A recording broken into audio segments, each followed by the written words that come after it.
Hello friends! So today we are going to be doing the second half of my bookshelf tour. So if you have not seen the first half yet, I will link it down in the description below.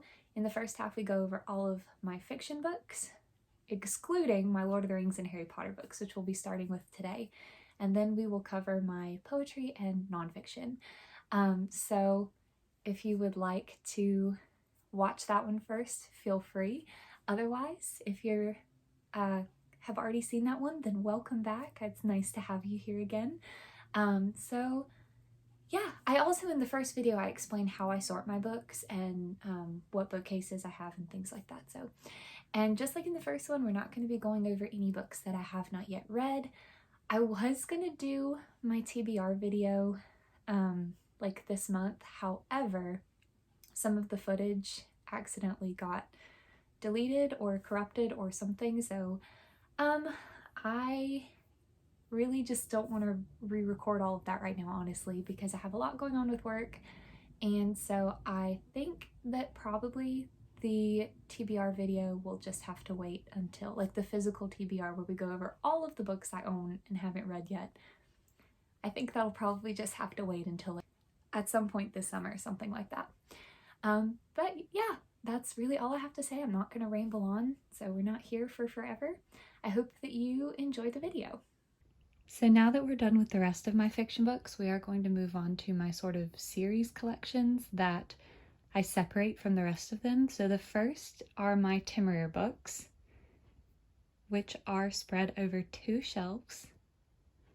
So we'll start with this top shelf. I do have a couple of little artifacts here. So this teapot was actually my great-grandma's, and then it was my mama's, and then she gave it to me before she passed away. It is so lovely. And then this teacup my brother actually found at an estate sale and got for me. It's very pretty. Oops, let me put it back here. Came with a matching saucer.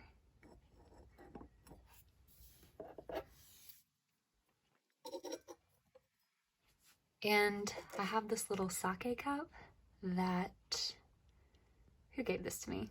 Was it my dad or was it my mom's parents? I honestly don't remember. I think it was my mama and papa, but I could be wrong. Just so pretty. And then I have a little origami crane that a student made for me. Sit it there. All right, and then here is the first set of my Temeraire books.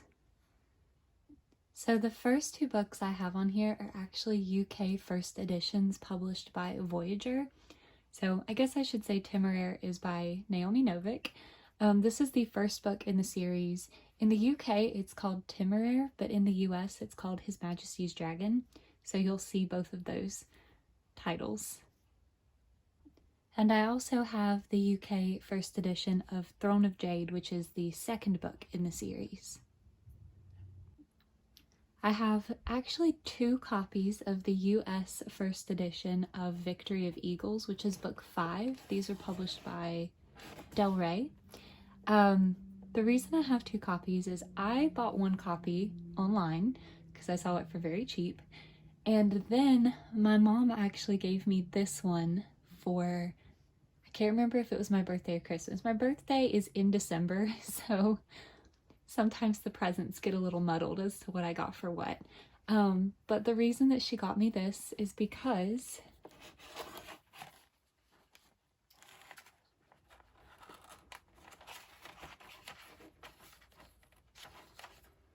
it is signed by Naomi Novik, and I genuinely like almost cried when I opened this. So I do have 2 copies. You can see the other one back there. So they do look exactly the same. This one just has like the plastic wrapping around it to protect it. It came with that when she gave it to me. Next in publication order come my little Del Rey mass market paperbacks.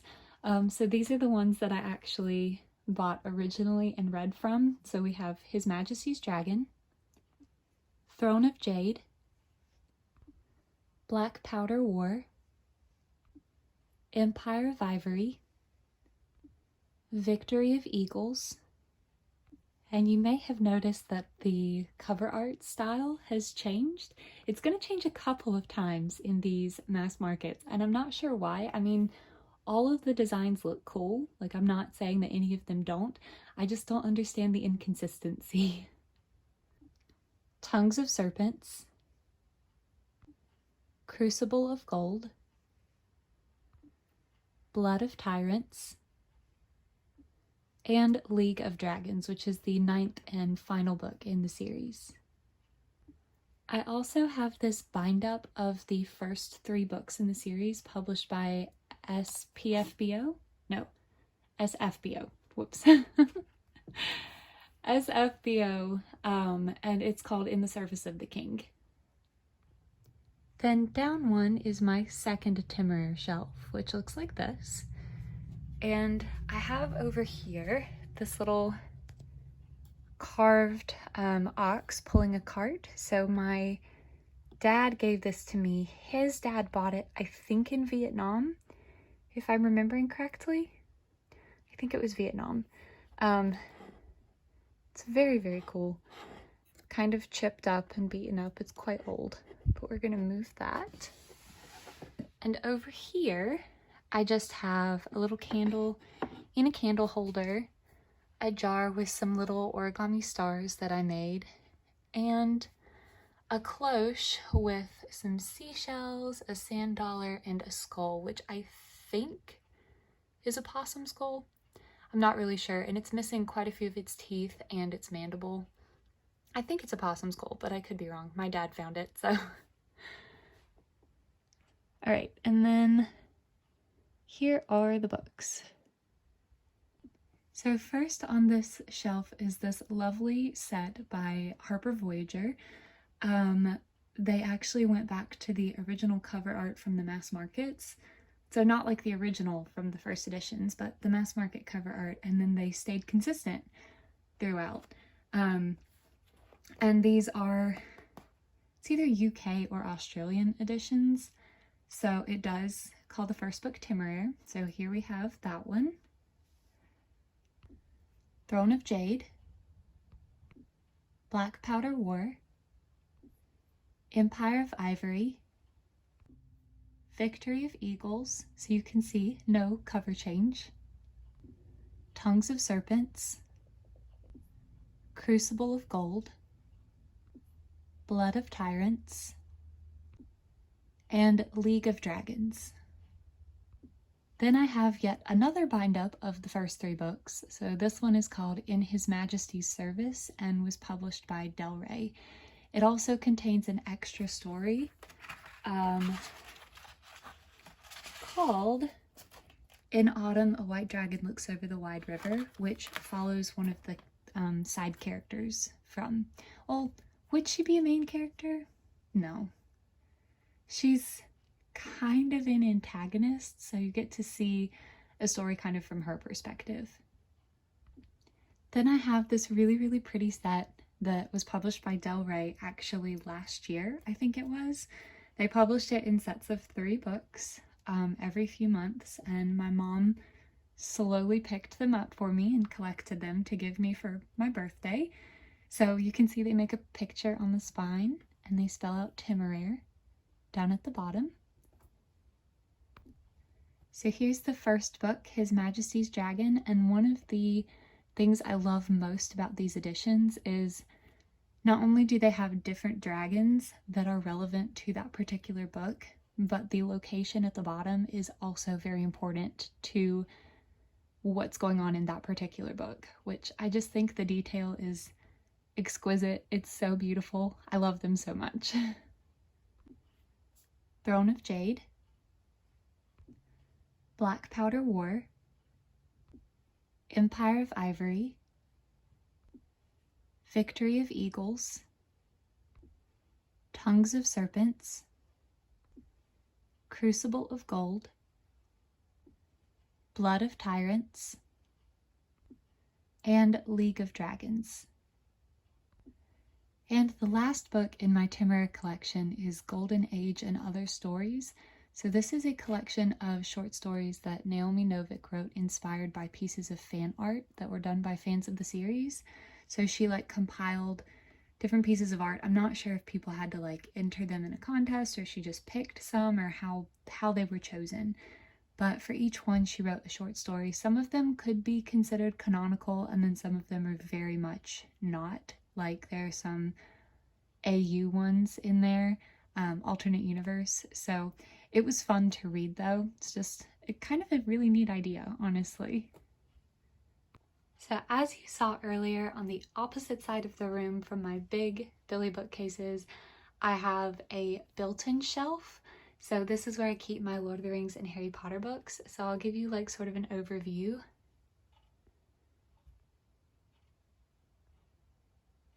Of the Lord of the Rings collection.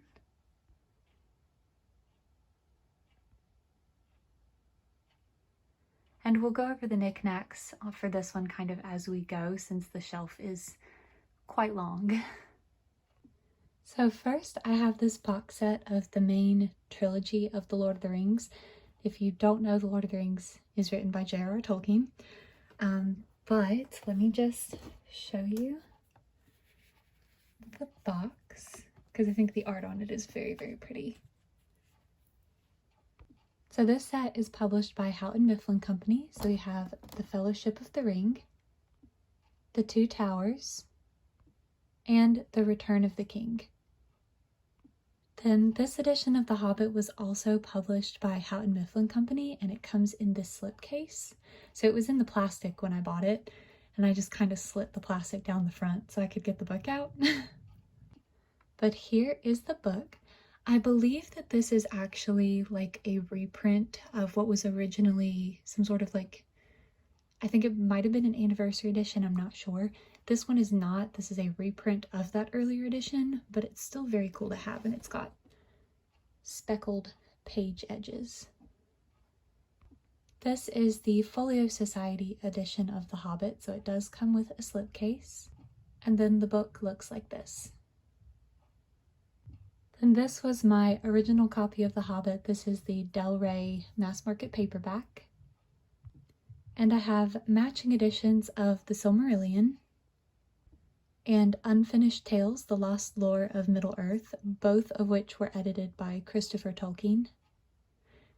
I don't have the main trilogy in these editions. I would like to get it, but the ones that I originally read are actually over here, which you will see in a little bit, but these were my original copies of these three. This edition of The Hobbit with Smaug sitting there on his mound of treasure was published by SF. I can never remember that. SFBC Fantasy, and it does have illustrations by Tolkien in it.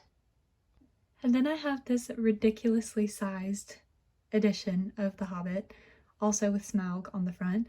This one is published by Houghton Mifflin Company and is illustrated by Michael Haig, or Hague. I think it's Haig, I feel like. This is the Young Readers edition of The Hobbit, which is also published by Houghton Mifflin Company. And then I have some media tie-in editions. So this set are the ones that I originally read, this box set, which you guys will see in a bit.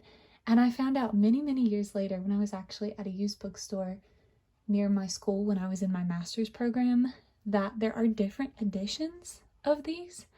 I didn't know that. So I got the three that they had that I didn't have. So we have this copy of The Two Towers with Legolas on the front, The Return of the King with Aragorn, and these are all published by Del Rey, by the way. Another copy of The Two Towers, this time with Saruman. And on top of my box set, before I show you that, I have this little, it's actually a bar of soap. It says Speak, Friend, and Enter on the sticker, but it looks like the Limbus bread wrapped in leaves, and I just think it's so pretty I don't want to use it. So I just keep it here with my rather extensive collection of Tolkien books. So the box that this set comes in is very battered, and I'm afraid it's going to fall apart if I mess with it too much, honestly. So I'm not gonna like hold it up and show it to you, but it just has the covers on the front. So first we have The Fellowship of the Ring with Frodo. And this book will forever baffle me because if you have read the books or watched the movies, you know that the scene depicted here does not happen until book 3. So why is it on The Fellowship of the Ring? I don't know. So many things they could have picked, and they did this. It just confuses me so much. The Two Towers with Éowyn, and The Return of the King, again with Aragorn, with Gandalf lurking there in the background. Alright, so moving down a bit, I will go ahead and show you this. So this came from Owlcrate. I didn't get it in a box, I just ordered it separately, but it has part of Narsil at the top, the tree at the bottom, and it has the poem that is sort of like the prophecy about the King of Gondor. So it says, "All that is gold does not glitter, not all those who wander are lost. The old that is strong does not wither, deep roots are not reached by the frost. From the ashes of fire shall be woken, a light from the shadows shall spring. Renewed shall be blade that was broken, the crownless again shall be king." I just think it's so cool. So this very large and very heavy book is the 50th anniversary edition of The Lord of the Rings, and it does come with the slipcase, which looks like this on this side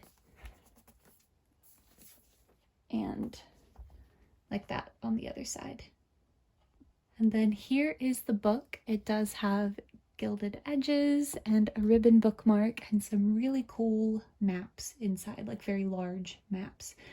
So The Lord of the Rings, when Tolkien originally wanted to publish it, he did want it to be published as a single volume with multiple books inside, but his publishers kind of pushed back against that. They thought it would do better as 3 different volumes that were smaller in size.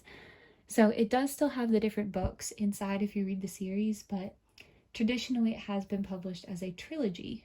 However, some of the anniversary editions especially, they have done as a bind-up of all 3 books, kind of like just in honor of Tolkien's original wishes for the series.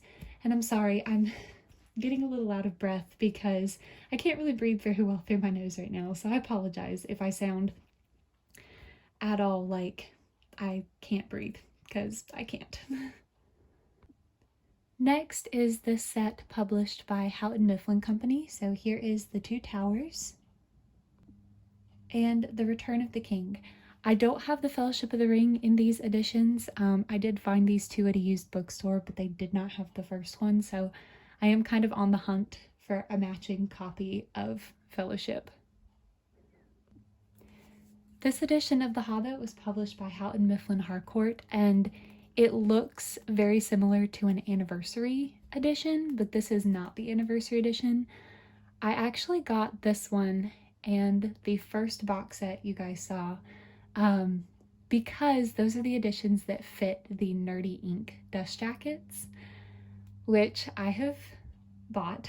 I also bought the foiled dust jackets from them as well. So I need 2 more of this book and 2 more of the ones from that box set. But when I got these, I was like, you know, I don't have these editions and they are in very good quality, so I'll just keep them and look for cheaper versions that maybe aren't in as good quality to cover up with the new dust jackets. Although this one does have a sticker that I can't get off of the spine. So if I find one that's in actually better quality than this one, then this one will be encased in a dust jacket. But for now, it gets to stay the way it is. And I don't throw away the old dust jackets like the originals, I just put the new ones over top of them. So that way, you know, I can still keep the book as it was when I got it. Then I have this cute little box set also published by Houghton Mifflin Harcourt. I'm not sure if these are bound in real leather or faux leather, but they're very small and just adorable. So first is The Hobbit, The Fellowship of the Ring, The Two Towers, and The Return of the King. And this one has to be my favorite edition of The Hobbit that I own This is published by HarperCollins Children's Books, and the cover is just, let me just show you up close. Look at how pretty. It's like painted. And I just love the warm colors inside bag end and then the bright, vibrant colors outside. And Bilbo just looks adorable. It's just so pretty and so cute, and it makes me so happy to look at this cover, honestly. This Media Titan edition of The Hobbit, published by Del Rey. And I have yet another box set, this one published by Houghton Mifflin Harcourt. So I'll just show you the art on it.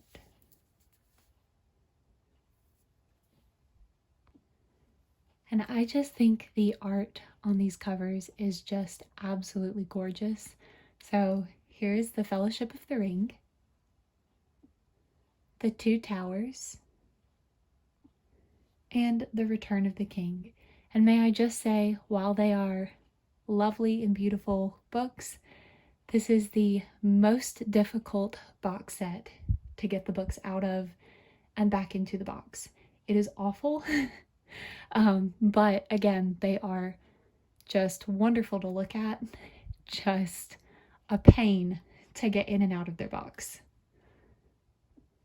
These next two books are Waterstone's exclusives. They have red sprayed edges, so there's the Two Towers and the Return of the King. So the reason I don't have the Fellowship of the Ring in a matching edition is actually a really frustrating story. I did order it when I ordered these two because they were on sale. And when the package arrived, one whole side of it had been cut open completely and then taped up partially. And the Fellowship was just completely gone. It was listed on the packing slip, but it was not in the package. And I contacted my post office, which the people at my post office are very kind. They were tried their best to be helpful. Our delivery people, we have a couple who come by, one who usually comes, and then some others who take her shift sometimes. They're all incredibly, incredibly nice. So this is not at all a complaint against them, but I will say that the US Postal System's contact system is super frustrating and difficult to navigate. It's very hard to get a hold of people. But once I did, the people at my post office tried their best to help me. The best we could figure out is that it had happened in customs, that someone had cut open the package for whatever reason. And yeah, so I don't have the book and now it's out of stock, which is very upsetting. So I don't know if I will ever have a matching edition for these, but yeah, I don't know. I don't know what happened. I don't know why they felt the need to cut the package open. Like, you could x-ray it, and it was in cardboard. You could x-ray it and clearly see it was books. But I don't know. I really don't know. The people at my post office were baffled as well. They had no idea why that had been done. So anyway, long story short, I don't have the matching Waterstone's exclusive edition of the Fellowship of the Ring for that reason. Then I have the illustrated editions of The Lord of the Rings and The Hobbit. So these are not the deluxe editions. I don't have those yet because those are quite expensive, but these are the standard illustrated editions, but they're still beautiful. So there's the cover and the sprayed edges, which are just gorgeous. And when you take the cover off, I just think this is neat. Oops.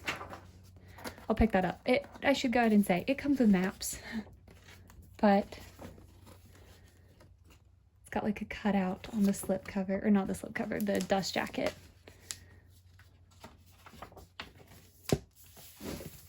And it does include the original illustrations by Tolkien himself. So that is The Lord of the Rings. Oh, I'm sorry, did I say I have The Lord of the Rings and The Hobbit? I have The Lord of the Rings and The Silmarillion. The Hobbit has just come out and I don't have that one yet. So excuse me, I made a mistake. And this is the illustrated edition of The Silmarillion. So again, we have a ribbon bookmark, although this one is not doesn't have as tight of a weave, so it's kind of getting a little tattered. But then we have these sprayed edges and it has maps as well. Looks like this under the dust jacket. I'm not sure why they didn't just do like a cutout like they did for the Lord of the Rings, but it's still beautiful either way. And again, it is illustrated with original illustrations by Tolkien. And moving down once again, I have this graphic novel adaptation of The Hobbit, which was adapted by Charles Dickson and illustrated by David Wenzel. Then I have my box set of The History of Middle-earth. I'm not going to get these out of the box because they're very heavy, but I also have the individual volumes of The History of Middle-earth in the Del Rey mass market paperbacks. But they released this box set where they compiled them all into 3 different volumes. I have not read all of this, I'm going to be honest, but it is up here because it is super heavy and I hate moving it around. So yeah, it's just up there, and then the mass markets are in my TBR to actually be read. I will not read from these. They are a pain, although they were very helpful writing papers on Tolkien because it's just all in there and you can just flip through it very easily. But getting them in and out of the box, moving them around is still a pain because they're super heavy. And the last book before we move on to my Harry Potter collection is The Complete Guide to Middle-earth, Tolkien's World in The Lord of the Rings and Beyond by Robert Foster. I have not read all the way through this one either, but it's kind of just more like a reference guide to the people and places and objects within Middle-earth and the world of Arda. And then over here I've got a few other Lord of the Rings knickknacks. So I have this goblet that I got, I think at Burger King when I was a kid. It looks like this, and then it has Arwen's face on the other side. My brother has the Aragorn one. I have this little mini Epics Frodo Baggins figure that came in a loot crate. He's got Sting and the ring. And then I have my little Bilbo plushie, who is so cute. Look at him. He's adorable. I got him like when I was going to see, I think, the first movie. I'm pretty sure that's when I got him, or it was when I was going to see the second, one of the two. And before the movie started, one of my best friends and I went into Barnes & Noble to look around, and they had him, and my best friend was like, get him, you have to get him. So I got him, and I love him. Okay, so before we get down to my Harry Potter books, I do have just a couple of other knickknacks. I've got my Magi Quest one from when I was a kid, a handmade goblet that I got at a Celtic festival my mom and I went to, a rose that my dad brought me from Costa Rica, a handmade mug that my mom got for me. I've got a little fake gourd back there. It was kind of an inside joke from my fellow GSAs in my master's program. I have a candle and a candlestick, and then this little box that I got from the USS North Carolina Battleship Memorial as a kid. I just keep like some cool gemstones and stuff that I found when I was a kid in there. So, yep. And then my beautiful map that my dad got for me because they were throwing it away at his college. It has gotten a little damaged, the frame has, so I need to get like one of those wood pins and fix that. And then above my Harry Potter books, I have some art. So these are all from Redbubble. I have this beautiful piece of Ying and Zhan from The Untamed, which is the live-action TV show that was based on Grandmaster of Demonic Cultivation. It is one of my favorite shows ever of all time. I actually saw it before I knew that there were books, and I still actually like the show better. I mean, I love the books, but it is an amazing show. So this piece is just beautiful. And then I have these little prints of Cole, Dorian Pavis, and Varric Tethras, all from Dragon Age Inquisition. Although Varric is also in Dragon Age too, but Dragon Age and The Legend of Zelda are my two favorite video game franchises. So if I can find the artists, I will link them down below in the description so that if you guys want to check out their stuff, you can. But these three were all done by the same person. All right, so here is an overview of my Harry Potter corner. And my lamp is in the way, which is going to make this a little difficult. My chair is also in the way. So this is going to be rough. But I do have my wand. It's from Harry Potter World at Universal. And then I've got a little wooden music box that plays the Harry Potter theme music, a Fudge Flies pack, a tiny, tiny little Harry that one of my students got for me. Then I also have a Floo powder jar, and this is the box it came in that came from LitJoy Crate. My little baby dragon, who I've had since I was a little kid and who I love. Some flowers from my cousin's wedding. A poster of the Hufflepuff Common Room that my mom got me years ago from Pottermore when it was still called Pottermore. And then my little no-face wind chime. So he just kind of hangs in here. Alrighty, so we're going to start here and then we'll work our way around. Alright, so here is an overview of all of the books. So even though they don't actually fall first in the order of publication, we are going to start with my illustrated editions because I do have them first on the shelf to use as a sort of bookend. So first one is Quidditch Through the Ages. This is one of the books in the Hogwarts Library collection, which also includes Fantastic Beasts and Where to Find Them and The Tales of Beedle the Bard. So this is by J.K. Rowling, and this one is illustrated by Emily Gravett. And I have it first because it's bigger than the illustrated editions for the main series, so it is on the bottom. Next is Harry Potter and the Sorcerer's Stone. So each of these illustrated editions for the main series are illustrated by Jim Kay. Harry Potter and the Chamber of Secrets. Harry Potter and the Prisoner of Azkaban. And Harry Potter and the Goblet of Fire. Next, I have two first editions of the US hardbacks. So I have Harry Potter and the Goblet of Fire, and these are in the Nerdy Ink dust jackets. So I do have the full set. I just don't have books for all of them yet because Deathly Hallows was my first copy of Deathly Hallows, and then this copy of Goblet of Fire my brother found for me at an antique store for really cheap. So I'm looking for books to complete the set. And this is what I was talking about earlier with the Raven Cycle. If you remember, you may not because it's been a while. But I'm still undecided on whether I like having the alternate dust jackets where they would fall publication-wise or at the end, since they are technically just additional dust jackets. And one of the reasons that I'm undecided is because with the Lord of the Rings dust jackets, the editions don't actually go together in the same set. So it's a little hard to know where to put them, order-wise. So I have the Raven Cycle ones at the end. I have the Harry Potter ones at the beginning. I'm not sure which I like better. And then Harry Potter and the Deathly Hallows with the matching dust jacket. And again, this was my first copy of this book. My mom actually went to the mall, 2 Books A Million, on release day to get this for me.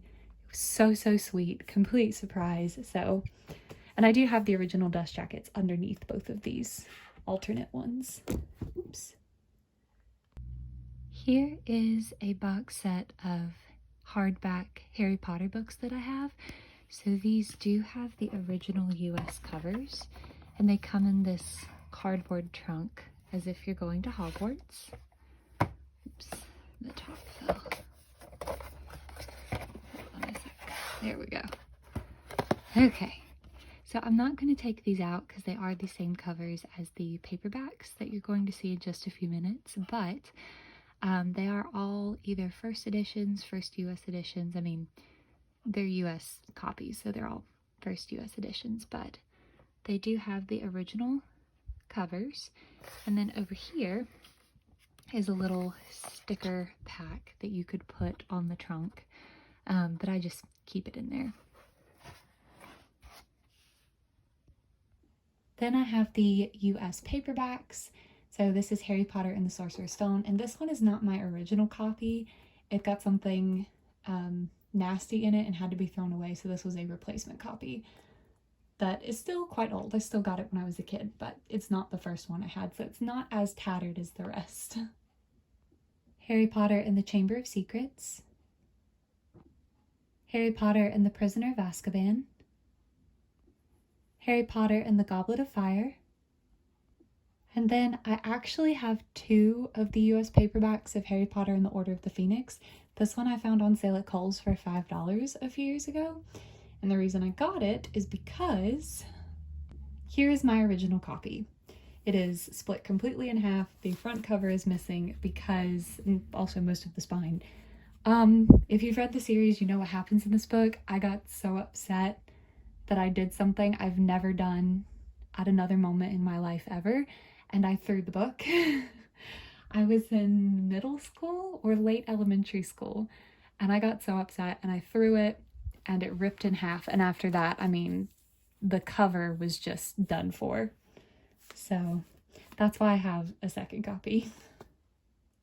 And for the similar reasons, when I bought this copy of Order of the Phoenix, I got a second copy of Harry Potter and the Half-Blood Prince because it's also coming apart. I can't remember what happened to this one. I think I may have like put it in my bag. Also when I was angry, because something else happens in this one. Many things happen in this one. And I put it in my bag, I think, and wasn't very careful with putting it in there, and it just got beaten up and then eventually tore. So I did get a second copy of this a couple years ago too. And then when I bought these 2, I got a paperback of Harry Potter and the Deathly Hallows so that I would have a complete set of paperbacks since my original is a hardback. Then I also have the 20th anniversary house editions of the first 4 books in the series. So I am a Hufflepuff, so I have the Hufflepuff edition. So here's Harry Potter and the Philosopher's Stone. If you don't know, that is the name of the first book in England, and that was the original first name. For some reason, the American publisher, Scholastic, thought that an American audience wouldn't understand the philosopher part. So they changed it to Sorcerer's Stone. I don't know, or maybe wouldn't find it as appealing. I don't know. I think it's silly, but anyway, that is the original name. And these house editions are really cool. They've got like extra information and illustrations of like different characters and things that pertain to that house and also to Hogwarts as a whole. So it's actually really neat. And in that same edition, I have Harry Potter and the Chamber of Secrets. Oh, and they do have sprayed edges, by the way. Harry Potter and the Prisoner of Azkaban. And Harry Potter and the Goblet of Fire. So I was getting these like one a year from Book Depository. I would get them at Christmas because I would get my brother a Gryffindor copy and my mom a Ravenclaw one, because those are their houses and neither of them own their own copy of the Harry Potter series. But then Book Depository closed and now I can't find them anywhere except as box sets, which is really upsetting because we all already have the first 4. So actually my brother only has the first 3 because Goblet of Fire was temporarily out of stock last year and then Book Depository closed and said now it's like gone forever. So I don't know what I'm gonna do to complete these sets for the 3 of us, but wish me luck, I guess. Then I have the Mina Lima editions of the first 2 books. So these are really cool. They've got like a bunch of illustrations and different like paper craft activity type things. So like things that you can open and spin and move and stuff. So they're really cool. And if you don't know, Mina Lima is the design team that did all of the paper elements for the movies. So like posters, letters, postcards, things like that. So here we have Sorcerer's Stone and the Chamber of Secrets. Then I have the UK 25th anniversary edition of Harry Potter and the Philosopher's Stone. Okay, and before we get to Fantastic Beasts and then companion novels and things like that, well, not really novels, companion books, I do have another set of Harry Potter books that I want to show you real quick, so we're going to go and look at that. I also have a set of the 25th anniversary editions of the US paperbacks. So they have like borders around the edges with symbols in the corners that mean something about that particular book. Like here we have the golden snitch flying. So here is Harry Potter and the Sorcerer's Stone, The Chamber of Secrets, The Prisoner of Azkaban, The Goblet of Fire, The Order of the Phoenix, The Half-Blood Prince, and The Deathly Hallows. And when you put them all together, the spines do make a picture. So this is the scene with the dragon in The Deathly Hallows. And they're just really cool, but unfortunately I don't currently have room for them on my Harry Potter shelf, so they just kind of sit in a stack on the floor for now. You know, problems with limited space. So next is my copy of Fantastic Beasts and Where to Find Them, the original screenplay. So the Fantastic Beasts series is a prequel series to Harry Potter, and it wasn't published as novels. It did come out as movies, but J.K. Rowling has published these screenplays, so this is the only screenplay I've read so far. There it is. And next are my Hogwarts library books. So I do have 2 sets of these aside from the illustrated edition of Quidditch Through the Ages.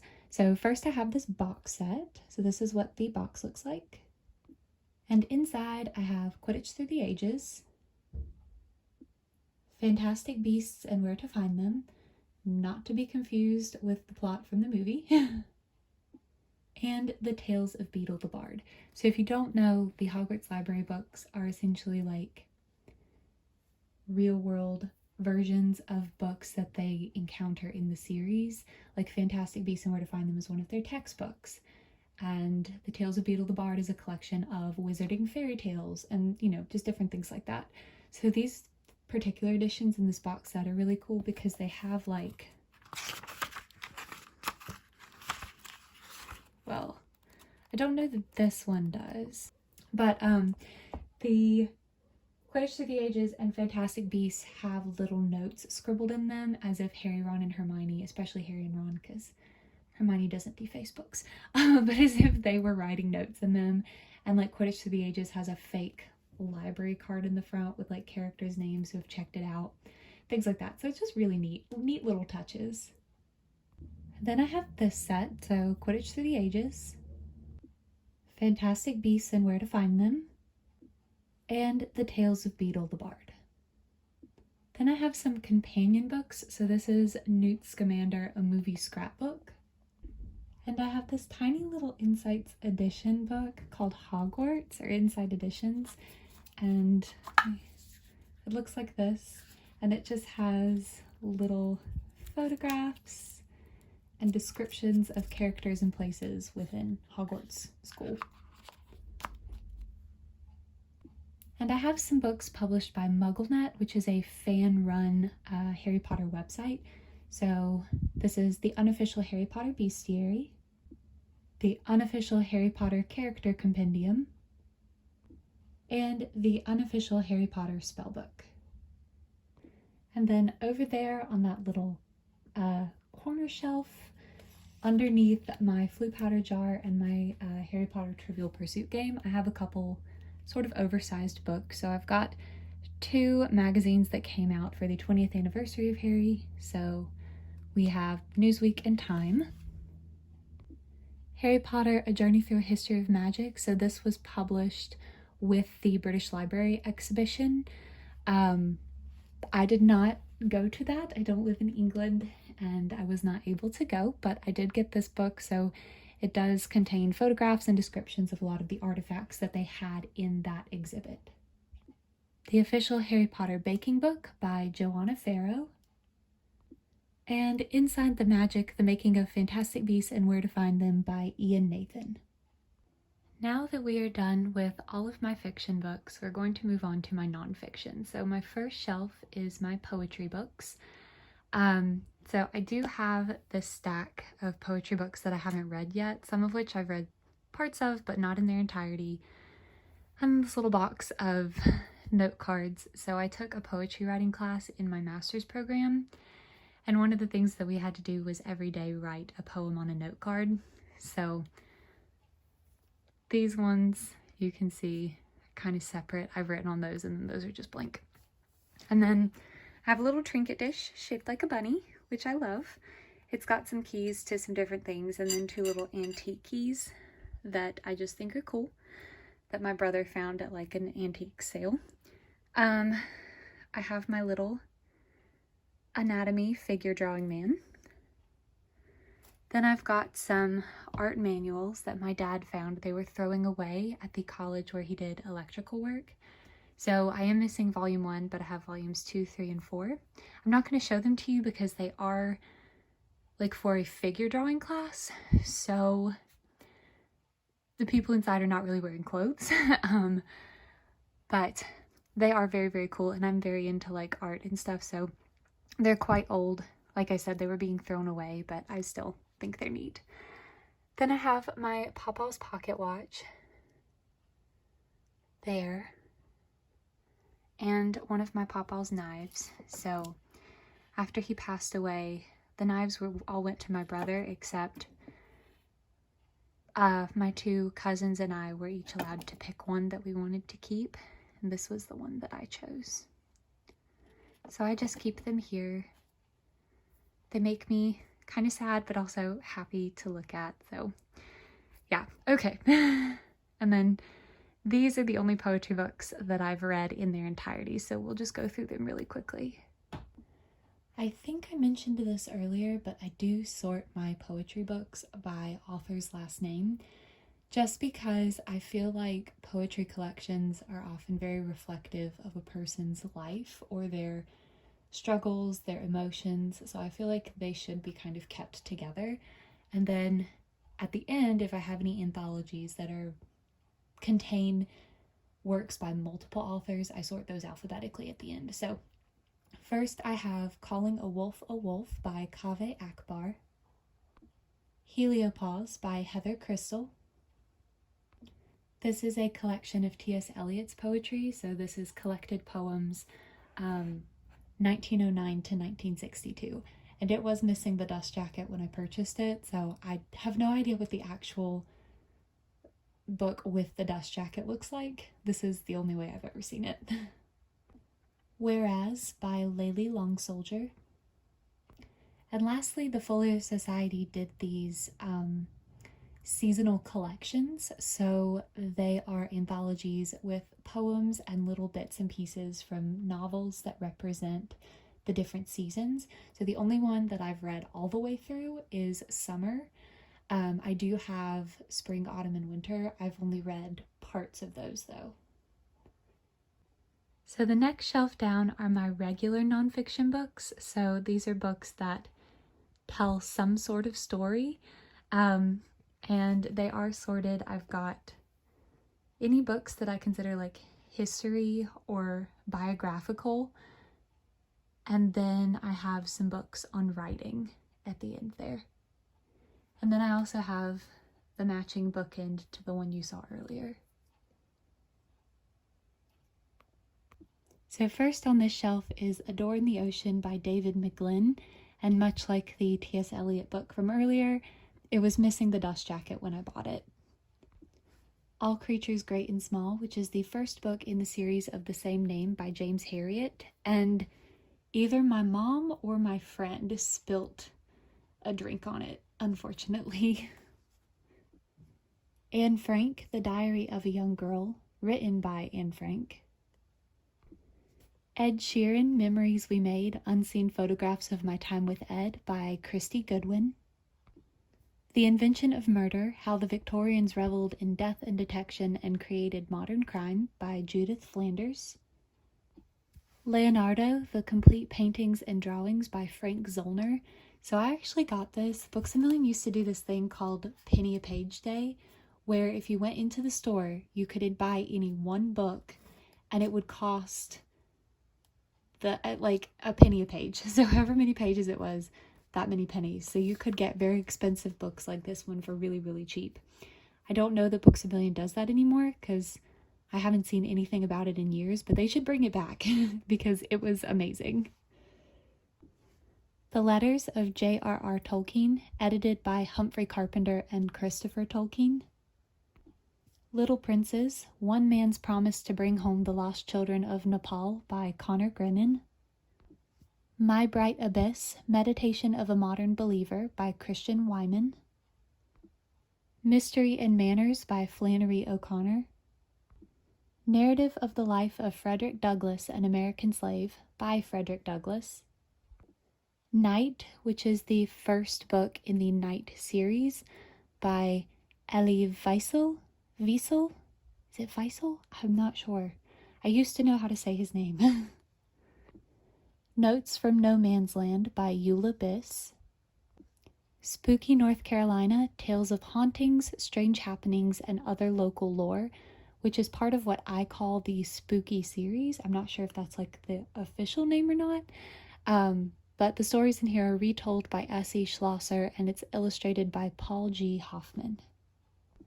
Worlds Together, Worlds Apart, a companion reader by Kenneth L. Pomeranz, James B. Gibbon, and Laura J. Mitchell. The actual book, Worlds Together, Worlds Apart, I rented, and I regret that now. I wish I would have just kept both of them. I couldn't rent this one, so I had to purchase it. I wish I would have just bought both. The Writing Life by Annie Dillard. A Defense of Poetry by Sir Philip Sidney. A Poetry Handbook, a Prose Guide to Understanding and Writing Poetry by Mary Oliver. Amusing Ourselves to Death, Public Discourse in the Age of Show Business by Neil Postman, and this is the 20th anniversary edition. Art in the Bible by Francis A. Schaeffer. The Art of Memoir by Mary Carr, and again, it was missing the dust jacket when I got it. Classical Literary Criticism. The 4th edition of The Craft of Research by Wayne C. Booth, Gregory G. Cullum, Joseph M. Williams, Joseph Bishop, and William T. Fitzgerald. On Beauty and Being Just by Elaine Scarry. Reading Like a Writer, a Guide for People Who Love Books and for Those Who Want to Write Them by Francine Prose. Shaped by Stories, The Ethical Power of Narratives by Marshall Gregory. Stylish Academic Writing by Helen Sword. To Show and to Tell, The Craft of Literary Nonfiction by Philip Lopate. Tree and Leaf by J.R.R. Tolkien, and this edition also includes his essay Mythopoeia and the story The Homecoming of Beorhtnoth, in addition to all of the stuff that comes with, I think, the original publication of Tree and Leaf. The Vision of the Soul, Truth, Goodness, and Beauty in the Western Tradition by James Matthew Wilson. So over here beside my full-size shelves, I do have a little basket with some oversized books that do happen to all be related to animals.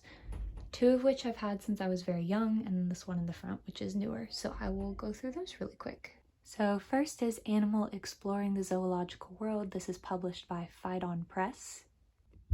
Animal Planet Vet Emergencies 24/7 by Susan Evento.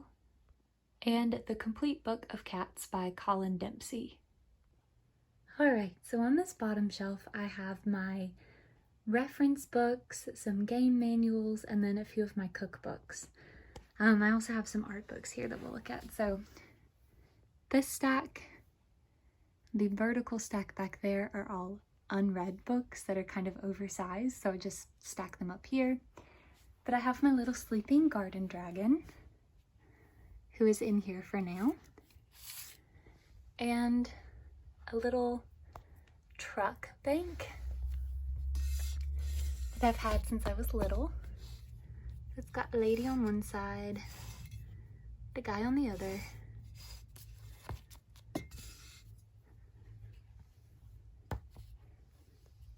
Then I have some Funko Pops over here. So we have Harry, Hermione, and then back there, can't really see it, but it's Elliot and E.T. And my globe. Right, actually, here, I will show you. There you go. You can kind of see them. first on this shelf is Coined by Shakespeare, Words and Meanings First Penned by the Bard by Geoffrey McQueen and Stanley Malice. The 10th edition of Prentice Hall Reference Guide by Muriel Harris and Jennifer L. Kunka. This just goes over like MLA, APA, different things like that. The Word Museum, The Most Remarkable English Words Ever Forgotten by Jeffrey Kaserk or Kosserk. Signing Illustrated, The Complete Learning Guide by Mickey Floden. And I suppose I should say I have not read through all of these reference books like front to back or anything like that, but they're reference books, so I don't really consider that necessary. They're here in order for me to pull out when I need them. The Cambridge Illustrated Dictionary of Natural History by R.J. Lincoln and G.A. Boxhall, maybe it's Boxhall, and illustrated by Roberta Smith. I got this at a college library sale and it was missing the dust jacket when I got it, unfortunately. The 10th edition of Henderson's Dictionary of Biological Terms by Eleanor Lawrence. This was my A&P lab textbook, so it's Laboratory Investigations in Anatomy and Physiology. This is the 2nd edition of the cat version, and it's by Stephen N. Sarikas, or Sarikas. The Official World Wildlife Fund Guide to Extinct Species of Modern Times by Walton Beecham. Book of North American Birds by James Cassidy and published by Reader's Digest. The 9th edition of Chemistry, The Central Science by Theodore L. Brown, H. Eugene LeMay Jr., Bruce E. Burston, and Julia R. Burge. And this was, I think, one of my chemistry textbooks. It was either mine or my brother's, but it ended up with me. The 6th edition of Organic Chemistry by Ralph J. Fessenden, Joan S. Fessenden, and Marshall W. Logue. This was my organic chem textbook. Then I have this photo tip book from Best Buy that my brother got me when he worked there, and I got my new camera. And he also got me this little photography tip guide thing. Okay, so this is a book that I've had since I was very little. I collected tie beanie babies for like my entire childhood, and I used to love looking through this book at some of the ones that I wanted to get. So this is For the Love of Beanie Babies, A Collector's Guide by Holly Stowe. Then I have a few RPG books. So this is Dungeons & Dragons Player's Manual, I think from 1983, is that? Yeah, 1983. My brother found this and got it for me because he knows that I like to read through like the lore and stuff. So this is the Advanced Dungeons & Dragons Player's Handbook for the 2nd edition. Also found and given to me by my brother.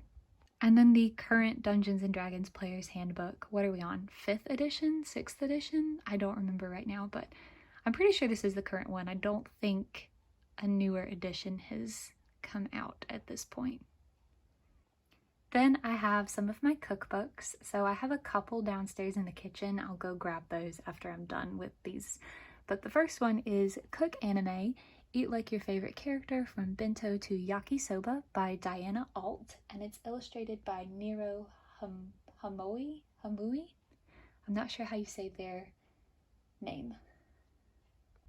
The Pokemon Cookbook, Easy and Fun Recipes by Maki Kudo and illustrated by Katsumi Ikejiri and Kazuya Ogita. Yeah, there we go. Potatoes, A Country Garden Cookbook by Maggie Waldron. And Star Wars, The Life Day Cookbook, Official Holiday Recipes from a Galaxy Far, Far Away by Jen Fujikawa and Mark Sumerak, and illustrated by Joel Hustak. And then you saw already my Harry Potter cookbook, so I'm gonna run downstairs and grab the few that I have down there, and then I will show those to you as well. And then we'll do my art books. I'm back. I have 3 cookbooks that I keep downstairs with all of my mom's cookbooks. So the first one is Baking Yesteryear, The Best Recipes from the 1900s to the 1980s by B. Dylan Hollis. Recipes from the World of Tolkien Inspired by the Legends by Robert Tousley Anderson. And the Elven Cookbook, Recipes Inspired by the Elves of Tolkien, also by Robert Tousley Anderson. And now we have reached the final 3 books on this bookshelf tour. So I have 3 of these Studio Ghibli art books. The first one is The Art of Miyazaki's Spirited Away. The Art of Howl's Moving Castle, a film by Hayao Miyazaki. And finally, The Art of My Neighbor Totoro, a film by Hayao Miyazaki. So thank you guys so much for watching. I hope that you enjoyed this. I hope you found it fun. Maybe you got some new recommendations or saw some books that you also love, which I always like to see other people enjoying things that I love. So I am so glad that you guys are here. Thank you so much for watching. I am looking forward to sharing more videos, discussions with you guys, just talking about books and stories, you know, just things that we love and things that make us happy. And so I'm very excited for this new start to my channel. If you would like to, feel free to like the video or subscribe to the channel so you can see when I upload next. If you want to leave a comment, I would love to hear how you organize your books or kind of what your library setup is like, or if you're not sure what you want to say but you do want to leave something, you can leave a purple heart emoji. Purple's my favorite color, so we'll start there. I've seen other booktubers do that, and I just think that's such a neat concept, just a way for people who maybe are not very comfortable with coming up with comments to still be able to participate. So feel free to leave an emoji if you would like. But yeah, thank you so much for watching once again, and I will see you in my next video. Bye!